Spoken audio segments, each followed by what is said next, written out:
بسم اللہ الرحمن الرحیم۔ قرآن میں اللہ تعالیٰ فرماتے ہیں سبحان الذی اسریٰ بعبدہ لیلا من المسجد الحرام الی المسجد الاقصی۔ پاک ہے وہ ذات جو اپنے بندے کو راتوں رات مسجد حرام سے مسجد اقصی تک لے گئی۔ یہ آیات ثابت کرتی ہے کہ یہ سفر رات میں ہوا۔ یہ اللہ کی عظیم نشانیوں میں سے ایک نشانی ہے۔ یہ نبی کریم صلی اللہ علیہ وسلم کا بہت بڑا معجزہ ہے۔ نبی پاک نے کب فرمایا ہے کہ میں گیا ہوں؟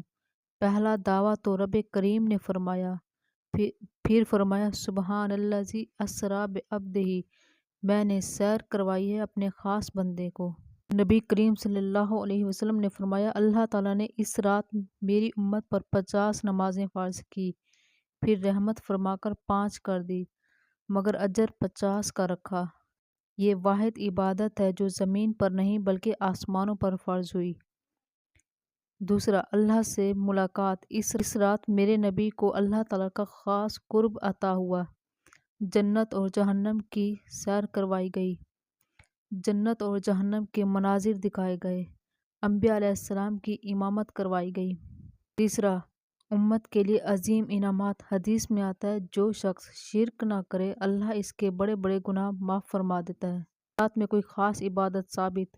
نبی کریم صلی اللہ علیہ وسلم، صحابہ اور تابعین سے اس رات کو خاص کر کے کوئی مخصوص نماز، مخصوص روزہ یا اجتماعی جشن ثابت نہیں ہے، مگر نفل عبادت، روزہ، توبہ، استغفار، درود شریف، دعا، قرآن کی تلاوت، یہ سب ہر رات کی طرح جائز اور باعث اجر ہے۔ یہی وجہ ہے کہ نماز مومن کی معراج ہے۔ نماز میرے نبی کی آنکھوں کی ٹھنڈک، نماز دل کا سکون ہے۔ معراج کی کچھ حکمتیں لکھی ہیں علماء نے۔ نبی کریم صلی اللہ علیہ وسلم طائف گئے تو وہاں 10 دن رہے۔ انہوں نے پتھر مارے تو آپ واپس تشریف لائے۔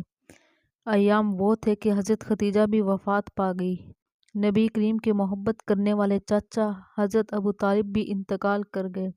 دن غم کے اور امت ہدایت پر نہیں آ رہی، اس طرف نہیں آ رہی کہ نبی پاک صلی اللہ علیہ وسلم کے قلب اطہر پر بوجھ، آپ ظاہری طور پر غم زدہ تھے، تو آپ کس سے بات کریں؟ تو رب کریم نے حضرت جبرائیل علیہ السلام کو بھیجا، جائیے محبوب کو لے آئیں۔ تو اللہ نے اپنے محبوب کو معراج عطا فرمائی۔ سبحان اللہ۔